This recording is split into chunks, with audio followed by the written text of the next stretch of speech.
ചങ്ങനാശ്ശേരി അതിരൂപത archbishop Mar Thomas തറയിൽ പൗരോഹിത്യ സ്വീകരണത്തിന്റെ 25 വർഷങ്ങൾ പൂർത്തിയാക്കുന്നു.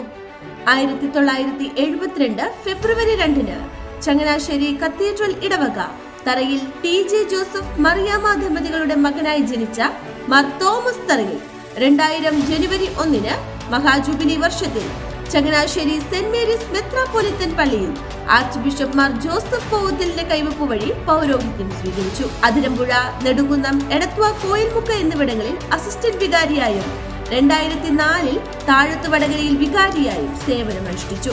റോമിലെ പൊന്തിഫിക്കൻ ഗ്രിഗോറിയൻ യൂണിവേഴ്സിറ്റിയിൽ നിന്ന് 2011 സൈക്കോളജിയിൽ ഡോക്ടറേറ്റ് പഠനം പൂർത്തിയാക്കിയ ശേഷം 2011 ആലപ്പുഴയിലെ പുന്നപ്പറയിൽ ധനഹാലയ എന്നറിയപ്പെടുന്ന ഇൻസ്റ്റിറ്റ്യൂട്ട് ഓഫ് ഫോർമേഷൻ ആൻഡ് കൗൺസിലിംഗിന്റെ ഡയറക്ടറായി നിയമിതനായി.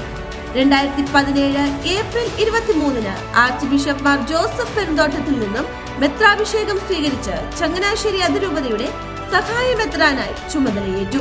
2024 ഒക്ടോബർ 31 ചങ്ങനാശ്ശേരി അതിരൂപത മെത്രാപ്പൊലിത്തയായി മാർ തോമസ് തറയിൽ സ്ഥാനാരോഹിതനായി. തന്റെ കർമ്മവേദികളിൽ സഭയുടെ ശബ്ദമാകാൻ, കണ്ടും കേട്ടും തൊട്ടുമറിഞ്ഞ വിശ്വാസവും കൈമാറിക്കിട്ടിയ പൈതൃകങ്ങളും സംരക്ഷിക്കാൻ നമുക്കും അവനോടൊപ്പം പോയി മരിക്കാമെന്ന് പറഞ്ഞ തോമാസ് ലീഹായുടെ തീഷ്ണതയോടെ നിലപാടുകൾ എടുക്കുവാൻ ഇക്കഴിഞ്ഞ നാളുകളൊക്കെയും പരിശ്രമിച്ച നല്ല ഇടയൻ.